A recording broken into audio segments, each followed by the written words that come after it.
Sallallahu ala Muhammad. Sallallahu alaihi wasallam. Sallallahu ala Muhammad. Sallallahu alaihi wasallam. Saya ingin bertanya Ustaz, nanti setelah kita berada di surga, lalu apa yang akan kita lakukan di sana selamanya? Bingung pula dia masuk surga. Nampak betul tanda-tanda tak masuk. Orang di surga itu kenikmatannya, mala a'yunun ra'at, tak pernah ditengok mata, wala uzunun sami'at, tak pernah didengar telinga, wala khatar ala qalbi bashar, tak pernah terlintas di hati manusia. Main game aja kadang tak sadar 5 jam, betul? Apalagi dalam surga 5 menit dengan 5 jam, itu mana yang lebih lama? 5 menit dengan 5 jam, mana yang lebih lama? Bukan jamnya, tapi tergantung kondisinya. 5 jam main internet, 5 menit nunggu buka puasa, mana yang lebih lama? 5 menit. Begitu juga di surga itu, bukan faktor 5 menit 5 jamnya, tapi kenikmatan yang luar biasa sehingga tak terasa begitu lama. Kenikmatan surga itu bagaimana? Mala a'yunun ra'at, belum pernah ditengok mata, wala udhunun sami'an, belum pernah didengar telinga, wala khatar ala qalbi bashar, tak pernah terlintas di hati manusia. La yadkhulul jannata ajuzun, orang tua tak masuk surga. Mendengar hadis orang tua tak masuk surga, datang nenek-nenek menangis. Kenapa kau menangis? Orang tua tak masuk surga. Kata Nabi, orang tua masuk surga, cuma nanti sampai di surga umurnya berubah jadi 30, 31, 32, 33. 30, 31, 32, 33. Masuk akal. Bayangkan kalau masuk surga umur 70, dikasih kacang goreng. Masuk surga kalian umur 70, dikasih bidadari, mau diapain? Macam paham aja, anak sekolah apa yang kita. Apa hukumnya kalau beristri lebih dari 4?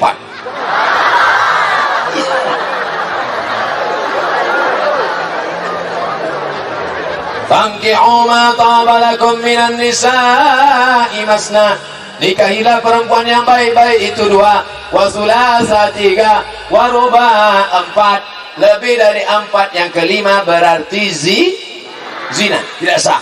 Maka perempuan yang kelima itu tidak sah diakui dalam hukum Islam. Kalau mau bertambah yang kelima, berarti delete yang 1. Itu namanya poliganti. Cuman saya khawatirnya yang bertanya ini belum nikah pula. Sekarang mau 5, 1 aja Pak ya. 1 aja lagi urus dulu ya. Ya Allah, mudah-mudahan jamaah ini bininya 1. Takut mereka. Sahkah sholat saya kalau sholat jamaah, tapi waktu imam baca ayat saya selalu istighfar dalam hati supaya menjaga pikiran tidak kemana-mana? Kalau imam baca Quran, wa iza quri'al Quran, kalau Quran baca, imam baca Quran, fastami'u, dengar baik-baik, bukan disuruh istighfar, dengar baik-baik, wa ansitu, diam, la'allakum turhamud, maka di belakang itu dengar baik-baik.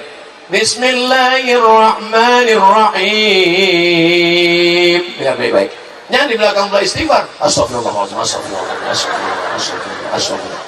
Tak betul. Karena ayatnya mengatakan fastami'u, dengar baik-baik, wa ansitu, diam, dengar baik-baik dan diam. Bukan disuruh beristighfar. Ini. Tapi saya terganggu Pak Ustaz. Apa yang mengganggu? Baju di depan itu Pak Ustaz. Bajunya macam mana? Baju kaos Pak Ustaz. Ada apa dengan baju kaosnya? Tertulis di belakang. Emang masalah buat lo? Makanya kalau ke masjid jangan pakai baju yang bertulis tulis. Itu pengalaman pribadi saya. Saya sholat ke masjid terganggu saya. Rupanya di depan ada anak muda, tulisan di belakang. Hidup emang susah. Jangan bikin susah. Ibu juga begitu. Pakai mukena yang polos-polos saja. Kalau pun ada bunga biasa aja. Jangan bunga mencolok. Ini dipakai mukena bunga ramai, melati, mawar, tai ayam, dan semua. Sehingga orang sholat di belakang nengok, bukan berpikir tentang ayat imam, ditengoknya bunga apa lah ini, gimana lemboli. Pak Ustadz, saya mau tanya, apakah menuntut upah layak ke pemerintah menandakan seorang pekerja tidak bersyukur? Upah itu hak atas atau kewajiban? Saya ulang, upah dan gaji itu hak atau kewajiban? Orang yang mengambil haknya itu boleh atau wajib? Wajib.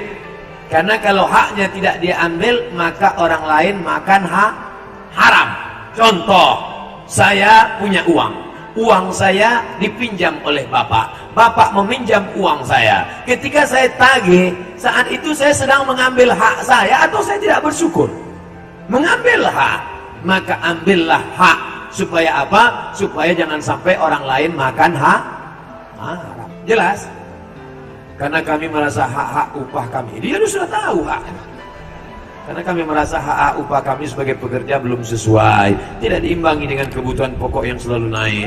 Demikian pertanda. Saya tak sanggup bacanya sampai habis, sedih saya.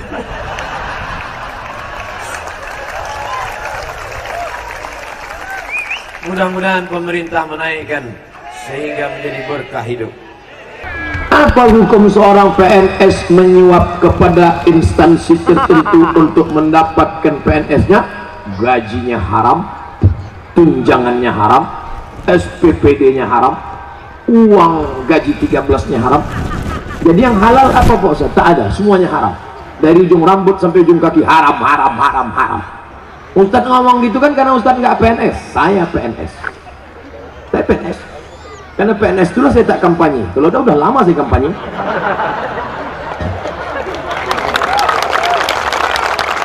Saya ikut tes PNS, pelamar umum, ikut dari awal sampai akhir, tas tes, sampai puncaknya. Tanya ke emak, "Mak, aku ikut tes, Mak. Cumana kalau tak lulus?" "Jangan kau takut, Nak. Allah memberi kau rezeki. Kalau kau lulus, dari situ makan kau. Kalau kau tak lulus, rezeki tak berpintu." Kawan saya yang sudah lulus PNS malah keluar dari PNS. Kemarin jumpa di Jakarta, saya sangka miskin dia. Mobilnya besar, bininya besar. Saya tanya, "Bini kau yang kemarin kan bukan itu." "Itu yang pertama, ini yang ketiga." "Awak PNS satu bini, dia tiga.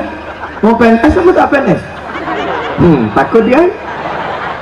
Ketahuan anggota ISTI, Ikatan Suami Takut Bini. Jangan takut tak PNS, nak.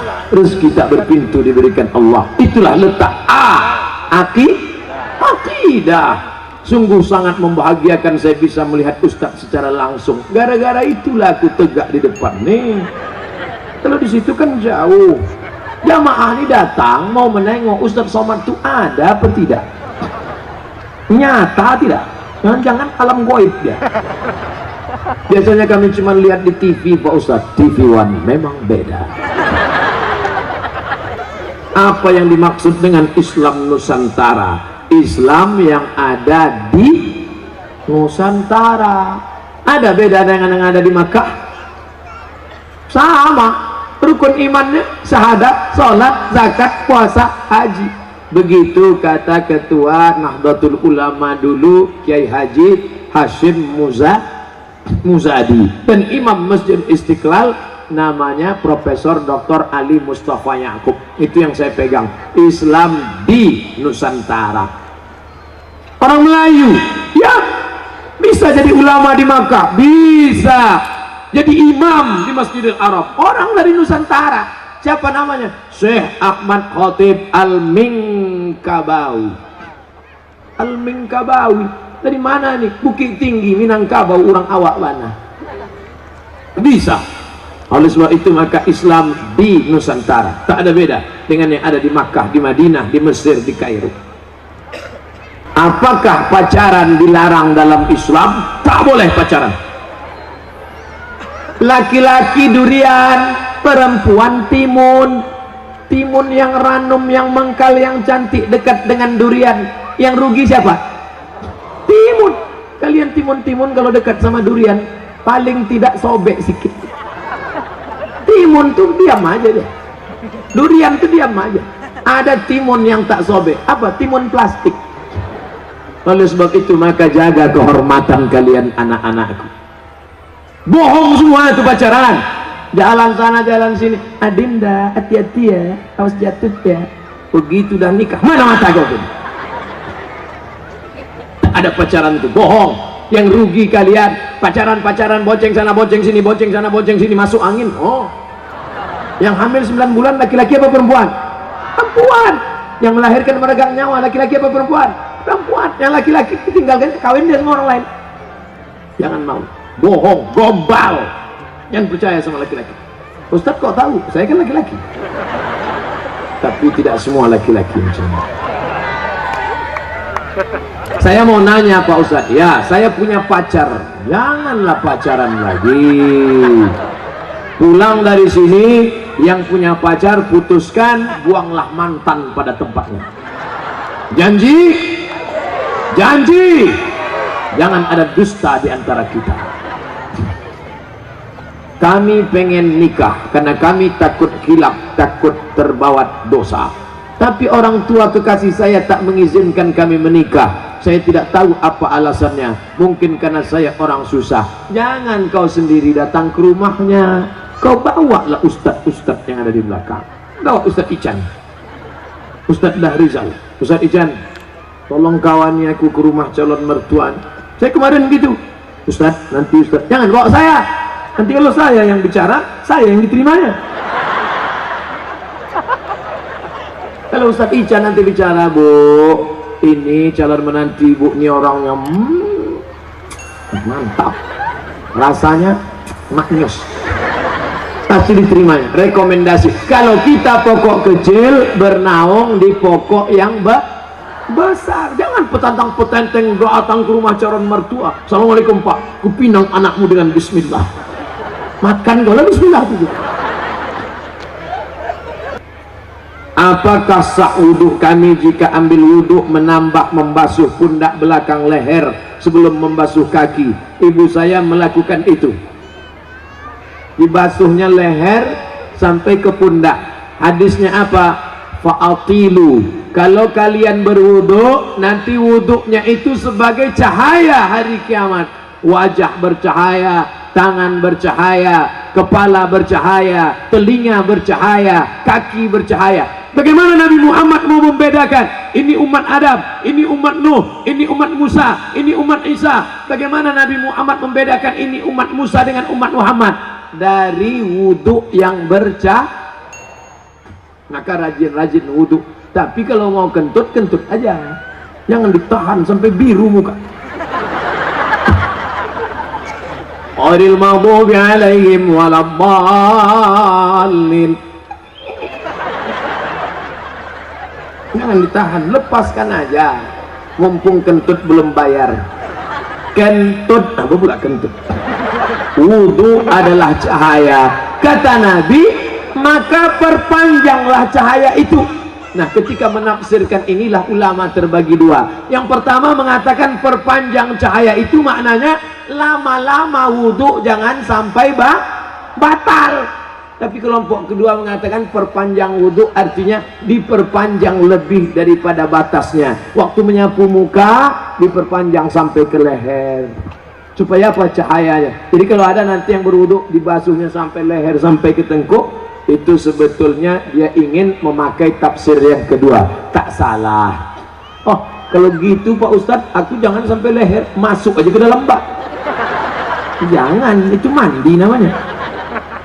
Kalau puasa sunnah kan boleh dua niat. Kalau sholat sunnah apakah boleh juga Ustadz dua niat? Niatnya satu saja. Bapak niat sholat sunat qabliyah. Kebetulan tertulis di dinding 2 menit, 2 menit, 2 menit, 2 menit, 2 menit, 2 menit lagi iqamat. Kalau tahiyatul masjid nggak dapat qabliyah. Tapi kalau qabliyah otomatis dapat tahiyatul masjid. 2 menit, 2 menit, 2 menit, sholat qabliyah. Selesai qabliyah, loh kok nggak iqamat? Tanya pengurus, Pak pengurus, kok nggak iqamat? Jamnya rusak Pak. Makanya tanya dulu. Nah, tapi karena kau tanya saya jawab juga. Apa hukum musik dalam syariat Islam? Musik yang boleh solawat. Barakallahu lakuma wa baraka alaikuma wa jama'a bainakuma. Boleh. Itu kan doa untuk orang menikah, enggak salah. atau lagu yang mengingatkan mati. Mati. Na, na, na, na, na, na.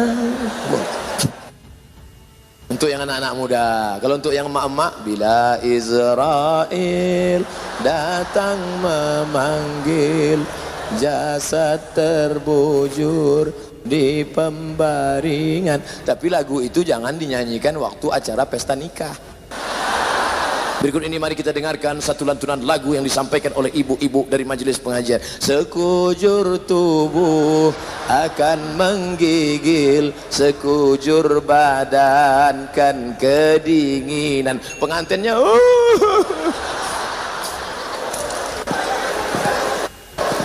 Nah, lagunya mengingatkan pada Nabi. Apa salahnya?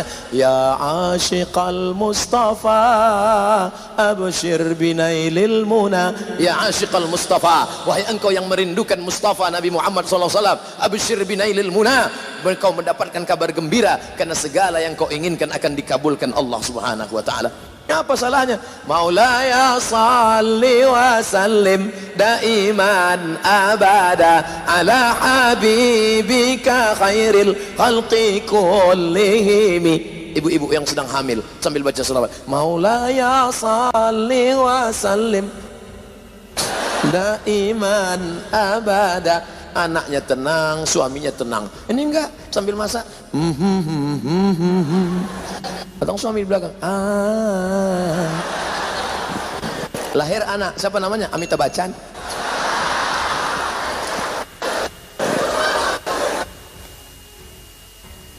Saya ingin nikah muda Pak Ustadz. Mantap. Agar terhindar dari zina. Saya setuju. Tapi orang tua saya tak setuju. Karena saya belum sukses. Orang tuamu itu punya hati. Sentuhlah dia tepat di hatinya, dia akan jadi milikmu untuk selamanya. Jangan engkau sendiri, anak-anak muda, kau mau nikah, jangan kau sendiri ngadap orang tua. Assalamualaikum papa, mama, duduk. Ya ayyuhalladzina amanu. Hai orang-orang yang beriman, nikahkanlah anak kamu yang masih muda. Bukan begitu caranya. Jangan kamu yang menceramahi orang tuamu, cari orang lain yang kira-kira orang tuamu itu tunduk patuh pada ucapannya. Kira-kira papa sama mamamu dengar omongan siapa? Siapa yang paling dia dengar di Indonesia ini? Oh, dia selalu dengar ceramah Ustadz Yusuf Mansur. Minta sama Ustadz Yusuf.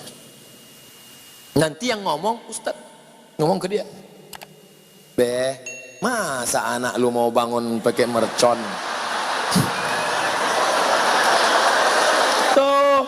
Orang bangunnya malam tahajud subuh, mau sahur dibangunkan suaminya, dibangunkan istrinya. Ini anakmu bangun pakai mercon. Nikahin tuh anak lo. Maka insya Allah dibuka. Tapi jangan lupa doa silahul mu'min, berdoa. Doa, sholat hajat. Usolli sunnatal hajat. Hajatnya nggak usah disebutkan. Nanti dengar kawan sebelah. Usolli sunnatal hajat. Aku mau nikah muda ya. Jangan, dalam hati aja. Usolli sunnatal hajat raka'ataini lillahi ta'ala aqrabu ma yakunul 'abdu min rabbih wa huwa sajid.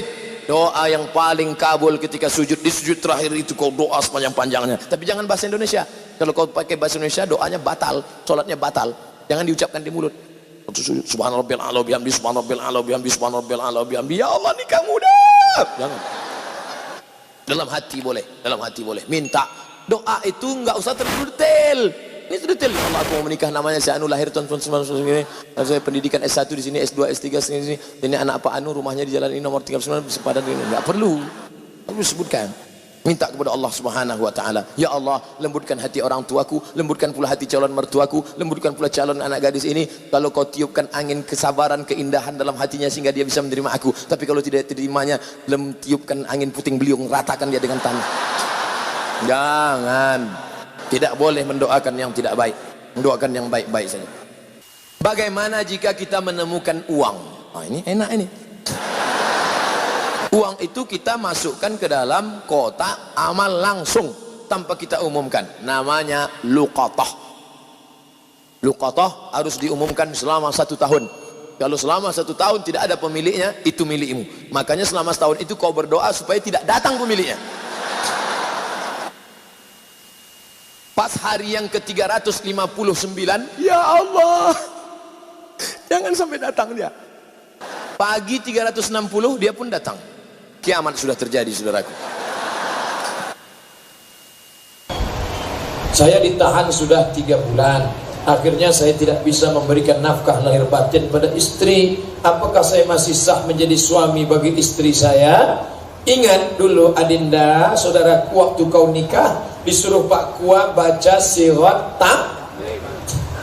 Kalau saya meninggalkan istri saya 3 bulan lamanya, tidak memberikan nafkah zahir dan batin, atau menyakiti fisiknya, lalu dia melapor ke pengadilan agama dan hakim menjatuhkan talak 1 kepadanya, maka jatuhlah talak 1. Coba tengok, kalau dia melapor, ternyata begitu kau telepon, Assalamualaikum Adinda, ya aku kan sudah 3 bulan tidak ngasih nafkah, kau mau lapor nggak? Abang, seumur hidup kan nanti hanya istri soleha, jadi Roma pula gitu. Beruntung kalian saudara-saudaraku, karena dulu kalian baik kepada istri kalian, sekarang dia tidak menuntut. Abang dah, walaupun bumi hancur, langit hancur, aku kan tetap menantimu di sini. Akan menanti,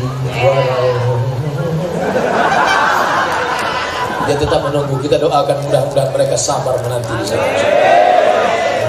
Coba kalau dulu bapak orangnya sombong, orangnya marah-marah, orang yang ngamuk-ngamuk saja. Kita ini laki-laki sekarang ya gagah perkasa, tapi sampai saatnya nanti kita lemah, kita sakit. Yang akan menyuapi kita waktu makan nanti siapa? Dia. Maaf, makannya bang. Coba kalau kita hari kemarin makan.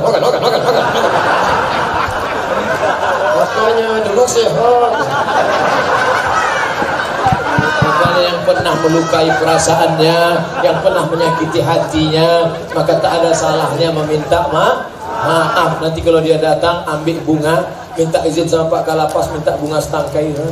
Datangnya, please forgive me.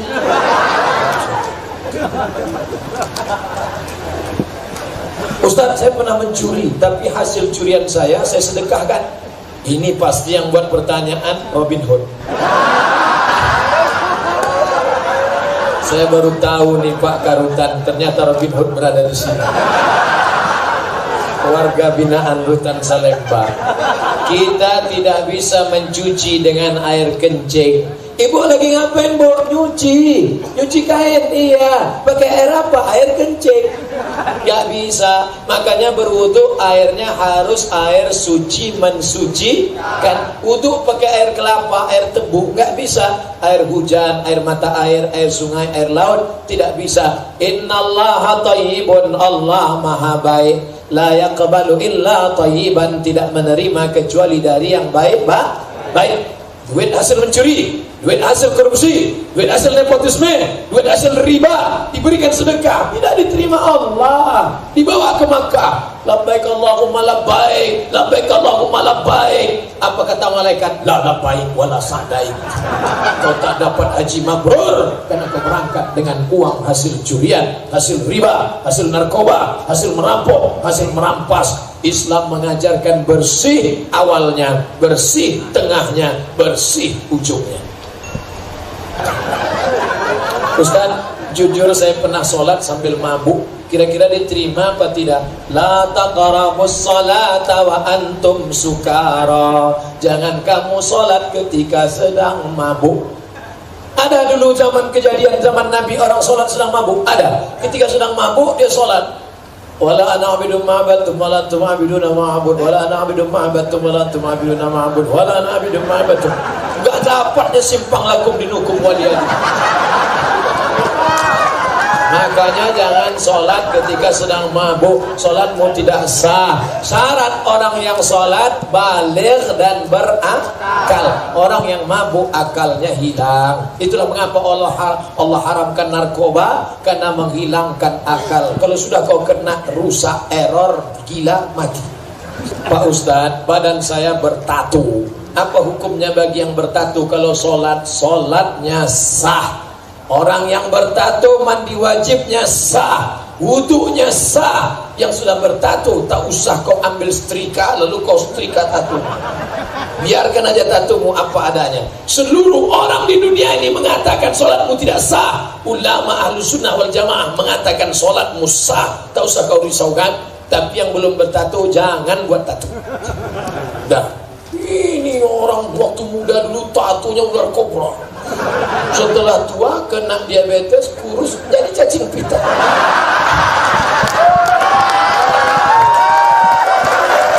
Dulu waktu masih tegak berotot, gambar burung Garuda mau menangkap ular di tengah laut, gambar burung menyambar. Begitu kurus keriput, burung puyuh mendukung. Sudahlah dia tua, dia sudah tobat, diejek orang. Pak, bapak bertato kan, sholat bapak tidak sah. Menangis tadi. Udahlah, lisut keriput gak sah. Tenang saudaramu, sholatmu sah, sah. Tak usah kau risaukan masalah tato itu. Ustaz ada tato dulu waktu sekolah, tapi tatonya tidak permanen. Sebelum berangkat sekolah ambil spidol. Rano karena. Sahkah sholat jika tidak membaca wajah itu? Doa iftitah hukumnya sunnah. Allahu akbar kabira walhamdulillahi katsira wa subhanallahi bukratan wa asila. Wajjahtu wajhiya lilladzi fatara as-samawati wal arda hanifan musliman wa ma'ana minal musyrikin. Inna salati wa nusuki wa mahyaya wa mamati lillahi rabbil alamin. La syarika lahu wa bidzalika umirtu wa ana minal muslimin. Bagus. Saya Pak Ustaz cuman sampai enggak pakai wajah tuh. Allah akbar kabira walhamdulillahi katsira wa subhanallahi bukratan wa asila. Sah. Langsung aja Allahu akbar. Bismillahirrahmanirrahim. Alhamdulillahi rabbil alamin. Sah. Doa iftitah sunnah. Tapi kalau kita sholat, semua yang sunat-sunat kita baca. Sama makan. Makan itu yang wajibnya sego mbek kecap. Tapi ada minumannya. Seperti saya di rumah rumah Pak sendiri tadi lengkap semua. Ada buahnya, ada ini, ada duriannya, ada ikan baungnya, ada ikan, banyak ikan. Saking banyaknya bingung mau makan apa. Saya pilih ayam. Oleh sebab itu maka kalau kita sholat tetap baca iftitah. Masalah iftitah nggak usah kelahi.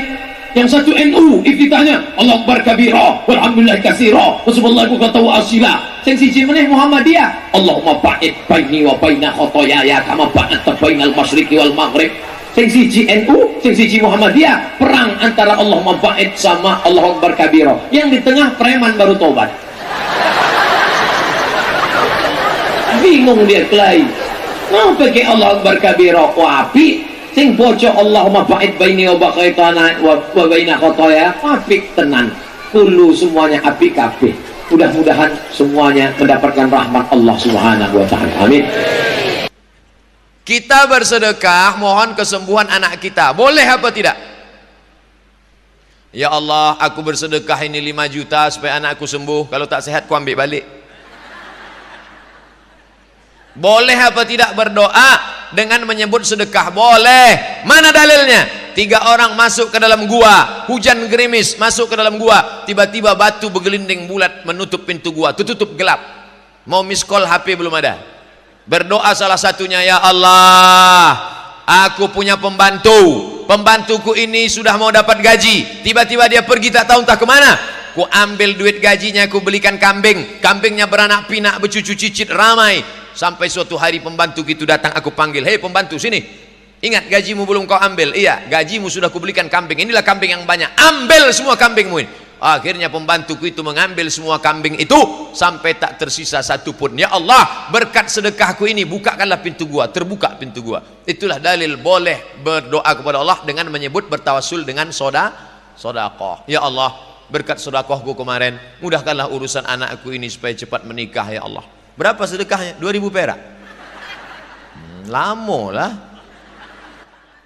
Ustadz, saya mau nanya, kalau saya sedang di kamar mandi, ada yang masuk rumah baca assalamualaikum, apakah saya wajib menjawab? Tidak dijawab. Dalilnya mana? Nabi tak menjawab 3 kali. Assalamualaikum, diam. Assalamualaikum, diam. Assalamualaikum, diam. Setelah keluar dari kamar mandi baru Nabi menjawab Waalaikumsalam warahmatullah. Karena tak boleh menyebut nama Allah di dalam. Jadi kalau ada yang ngucap salam, kita mau jawab gimana? Assalamualaikum, welcome. Pakailah bahasa awak.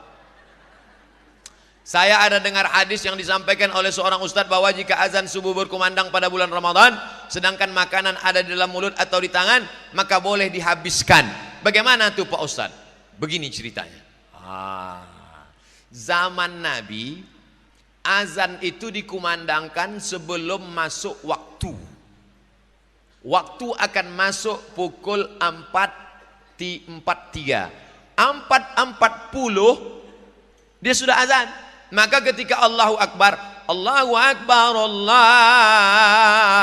Akbar, waktu itu waktu belum masuk. Itulah maka bunyi hadis ini, siapa yang sedang makan waktu azan berkumandang, selesaikanlah makanannya. Karena waktu itu azan, waktu belum masuk. Nanti pas di tengah, hayya 'alas shalah, baru masuk. Itu kata ulama tentang hadis ini. Tapi pendapat yang kuat, apalagi di tempat kita di Pekanbaru, tidak ada muazin di Pekanbaru yang azan sebelum masuk waktu. Semuanya azan setelah berbunyi tit, baru azan. Maka jangan menelan kalau azan berkumandang, muntahkan, keluarkan. Itu keterangan hadis tentang mengatakan boleh menelan kalau azan sudah berkumandang. Hadis itu tak bisa diterima untuk kawasan kita. Sop perempuan dengan laki-laki dalam sholat berjamaah di masjid bagaimana Pak Ustadz? Laki-laki di depan, perempuan di belakang. Kalau mau buat di samping, di mana? Laki-laki perempuan di samping kiri. Tapi bukan di tengah nih. Dibuat laki-laki sini, nanti perempuan baru di samping. Perempuan samping. Di sana. Di Masjid Istiqlal begitu dibuat. Di beberapa masjid begitu dibuat. Dua caranya, laki-laki semua depan, perempuan di belakang. Atau di belakang laki-laki pas imam nih tetap laki-laki, nanti pas di samping baru dibuat pakai tirai, satir, hijab, baru perempuan di samping. Jangan pas di belakang si imam tuh perempuan. Kenapa? Karena kalau imamnya batal tak akan maju dia ke depan. Bolehkah kita berhias keluar bersama suami? Suami yang meminta kita untuk berhias. Jika boleh berhias yang bagaimana yang dibolehkan Pak Ustadz? Muka istrimu pucat. Pucat. Silap-silap payah membedakan mana orang mana hantu. Lalu dipakainya bedak pewarna kulit yang tak normal menjadi normal, mubah. Tapi yang sudah bagus dipakai dempul 2 inci. Sampai di tempat acara kipas angin mati. Rontoklah dempul tadi. Meleleh. Tadi waktu pakai make up mati lampu. Salah pasang, sebelah hijau sebelah biru. Sampai di tempat acara senyum, kawan senyum, awak senyum. Yang disenyumkan orang awak. Ramah orang sekarang ya. Iya. Jangan mencukur. Ini alis apa bulu mata? Alis. Jangan mencukur alis, menggeletar tangan. Dulu waktu muda ya, wajahmu bagaikan rembulan, rambutnya bak mayang terurai, alisnya bak semut beriring, pipi bak delima merekah, pipi bak apa pula pipi delima merekah, bibir bak delima merekah, pipi bak pauh dilayang.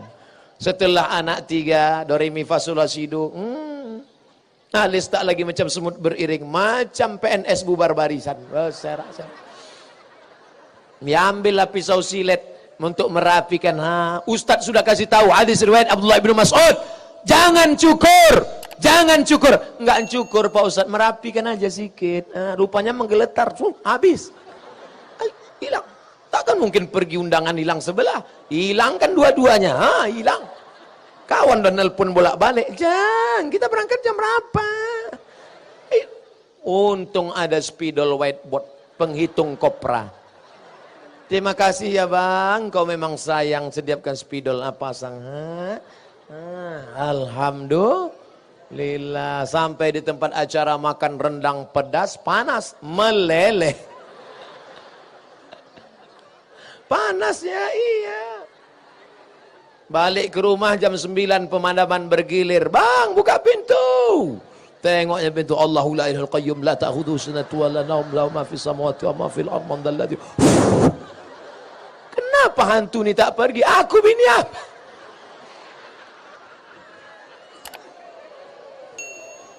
Perempuan, jangan bersolek-solek jahiliyah. Kau cantik bukan karena makeupmu, kau cantik karena hafalan Quranmu, kau cantik karena bekas wudu'mu, kau cantik karena tahajudmu. Orang yang tahajud di tengah malam, cahayanya sampai di hari siang. Apa namanya? Inner beauty. Ibu tetap muda cantik ya, bekas air wudu. Kata yang bertanya, emang yang lain tayamum?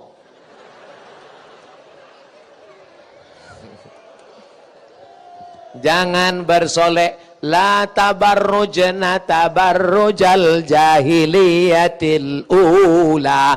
Yang kedua, jangan berjalan dengan laki-laki yang tak mahram. Ustadz aja yang negatif thinking, ustadz aja yang suuzon. Ini udah macam adik saya, ini udah macam abang saya. Berawal dari macam, berakhir dengan macam-macam. Hati-hati, jangan bersuara mendayu-dayu, mendesah-desah. Bersuara tenang, ini bersuara.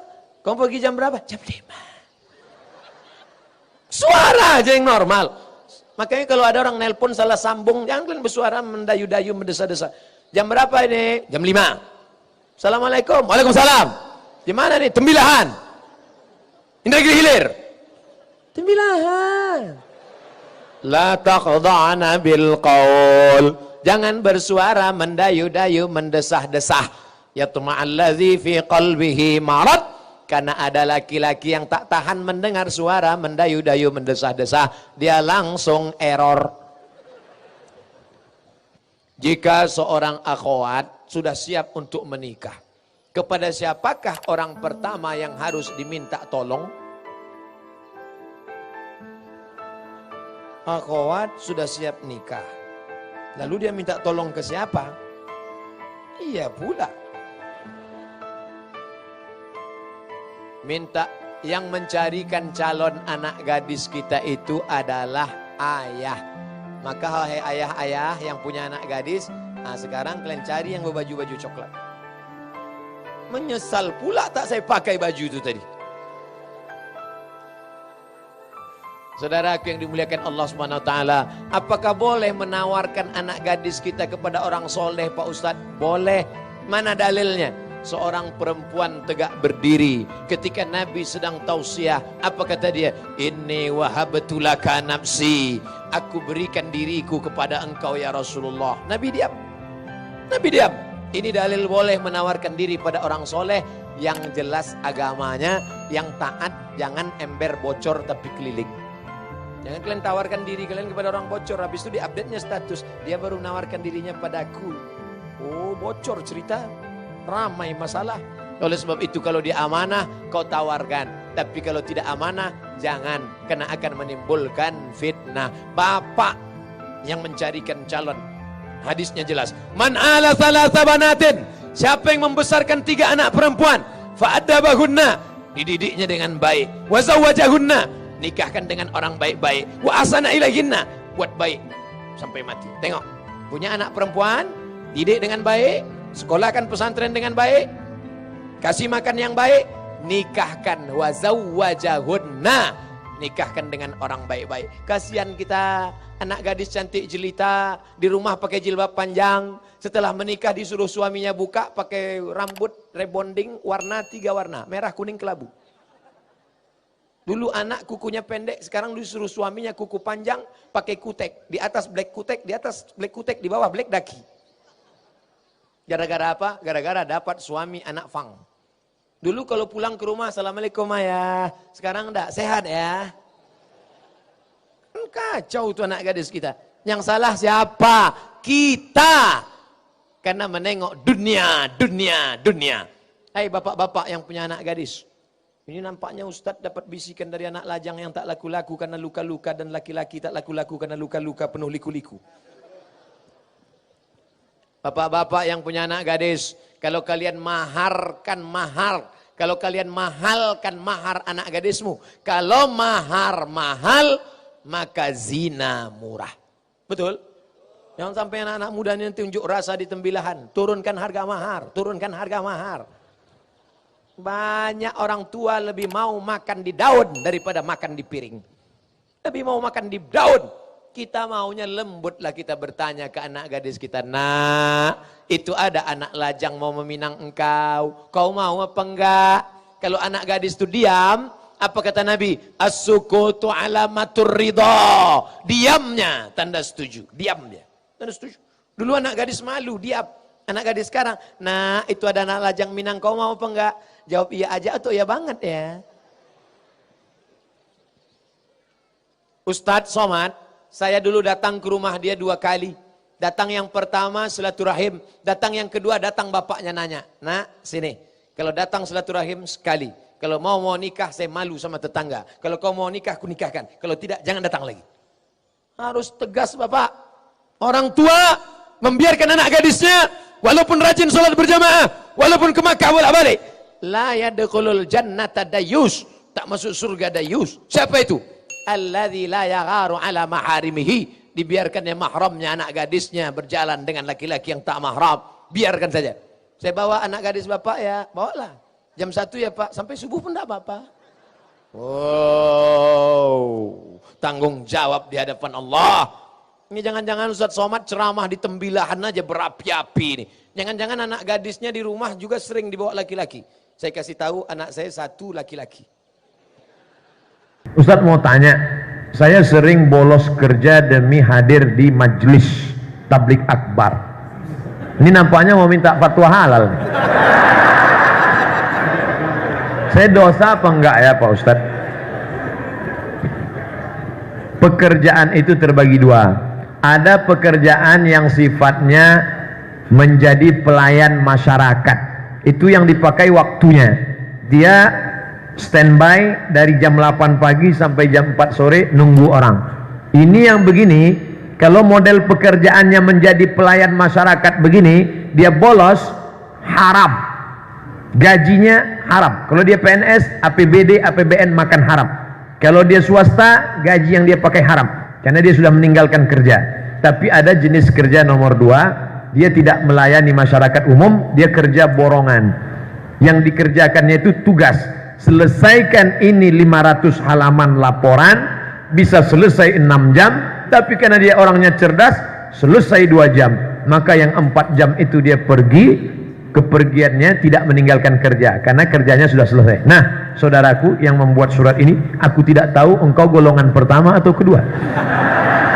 Kalau engkau termasuk pelayan masyarakat yang mesti standby nunggu orang, jangan kau tinggalkan kerjamu.